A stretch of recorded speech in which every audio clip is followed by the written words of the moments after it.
Ça vient tout juste dans la fonction publique, ça vient tout juste de nous arriver. C'est la Fédération canadienne des contribuables. Fédération canadienne des contribuables qui est, depuis quelques mois, plus active au Québec. Je vais vous dire, moi, ça m'intéresse parce que, bon, les questions de finances publiques, vous le savez, ça m'intéresse. C'est notre argent, c'est votre argent, sont nos portefeuilles. Et donc, la Fédération canadienne des contribuables, des fois, je vous en parlais de ces dossiers-là, mais c'était surtout, moi, je traduisais, mais ça venait surtout du Canada anglais. Des fois, on n'avait même pas les dossiers en français. Ça parlait rarement des dossiers du Québec. C'était généralement à l'échelle pan-canadienne. Mais là, vraiment, il y a une implantation davantage au Québec.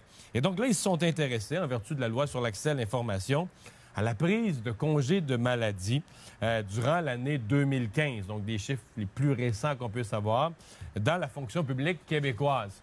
Il s'est pris, tenez-vous bien, 500 000, donc un demi-million, à peu de choses près, 491 255 journées de maladie. C'est normal, ça existe dans les conventions collectives, on a une grande fonction publique, on a un grand secteur public. C'est normal que des gens soient malades à un moment donné, c'est dans l'ordre des choses. Maintenant, c'est quand même beaucoup. C'est-à-dire qu'au total, ce que ça représente, c'est qu'à chaque jour ouvrable, il se prend essentiellement 2000 congés de maladie. Tous les jours, il y a 2000 personnes en maladie. Ce qui est plus éclairant et plus intéressant, va peut-être vous faire sourire, vous faire grogner. C'est la surreprésentation très nette, statistiquement, des lundis et des vendredis. On est plus malade quand ça fait une fin de semaine de 3 jours. C'est vendredi, il fait beau, on colle malade. Encore là, on va t'envoyer un inspecteur à chaque fois qu'un employé... Tu as le droit à des journées de maladie dans ta convention collective. Un beau vendredi matin, tu colles malade.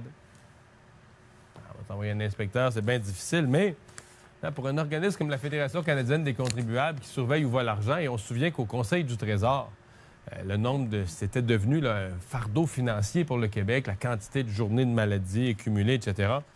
Mais d'autres affaires, et là, j'avoue que cet organisme-là a fait du pas pire travail.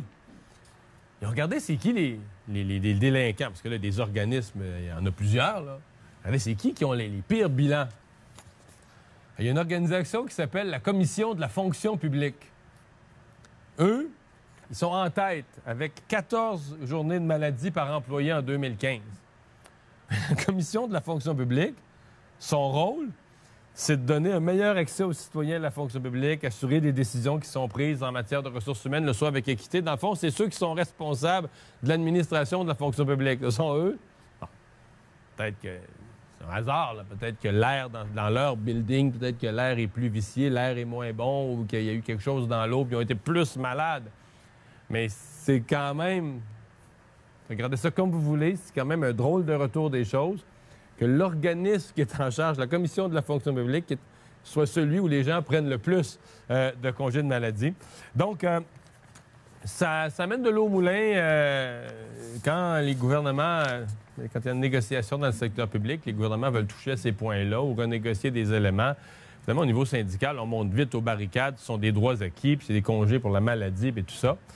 Mais il y en a pas mal plus. Écoutez, sur les 50 journées, durant l'année, les 50 journées où il y a eu plus de congés de maladie, là, il y en a 44, c'est des lundis et des vendredis. Donc, presque toutes les journées où il y a eu le plus de congés de maladie qui se sont pris, c'était des lundis et des vendredis. Fin de semaine de 3 jours, dû à l'état de santé, soi-disant.